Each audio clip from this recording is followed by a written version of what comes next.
도미니카 공화국이 1승을 놓고 만납니다. 독일은 FIVB 11위에 올라 있습니다. 현재까지 행보는 꽤나 괜찮습니다. 6승 2패를 기록 중인 가운데 중국, 브라질을 제외한 모든 팀들을 죄다 꺾었습니다. 경기력은 전혀 나쁘지 않은 상황. 팀의 중심은 한나 오트만이 잡고 있습니다. 오트만은 특유의 꾸준함과 높은 효율을 통해 매 경기 활약하고 있습니다. 강력한 서브 역시 독일의 강점. 마리 슈첼의 높이와 더불어 블로킹 싸움에서 우위를 점하면서 랠리를 득점으로 마무리하는 솜씨도 일품입니다. FIVB 10위에 올라 있습니다. 3승 5패를 기록 중인 가운데 중하위권 전력에 머물러 있습니다. 물론 쉽게 물러난 적은 없습니다. 아웃사이드 히터인 브라일린 마르티네스와 페냐 이사벨의 활약은 훌륭했는데 풀세트 접전을 4번이나 벌였습니다. 클러치 능력은 아주 주눅했습니다. 4번의 풀세트 가운데 3승을 따냈다.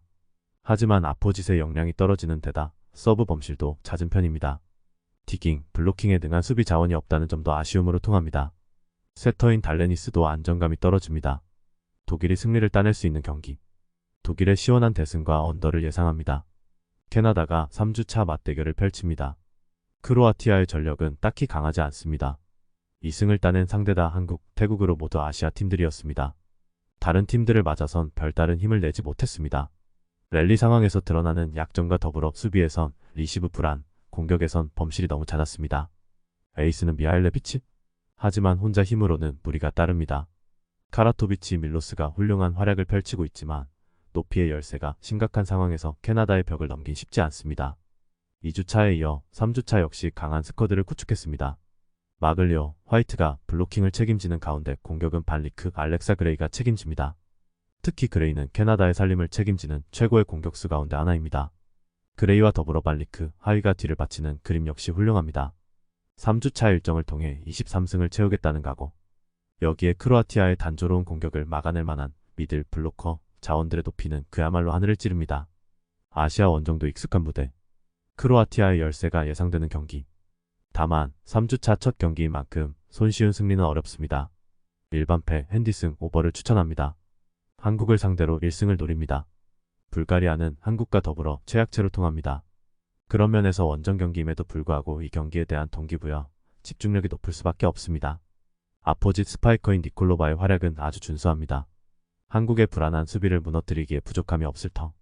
수비에선 토도로바가 조재감을 발휘 중입니다.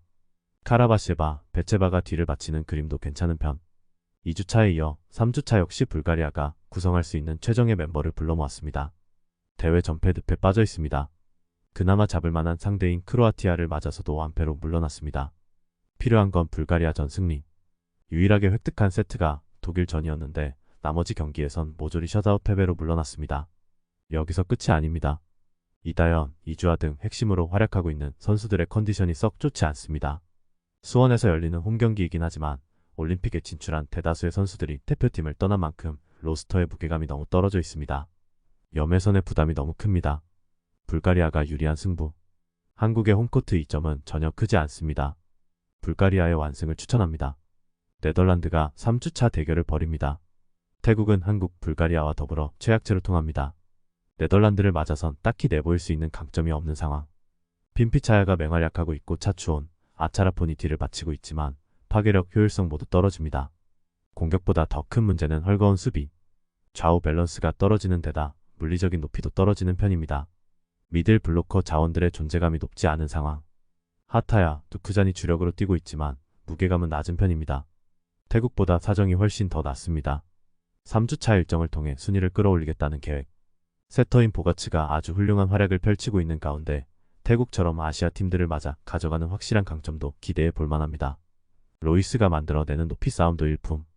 태국의 낮은 타점과 떨어지는 밸런스를 막아낼 만한 충분한 힘을 지니고 있습니다. 플락, 놀레마, 마린 등 네덜란드 로스터를 구성하는 선수들도 죄다 3주차 로스터에 이름을 올렸습니다.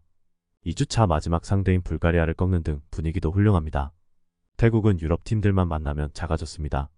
태국이 무난하게 패할 것으로 보입니다.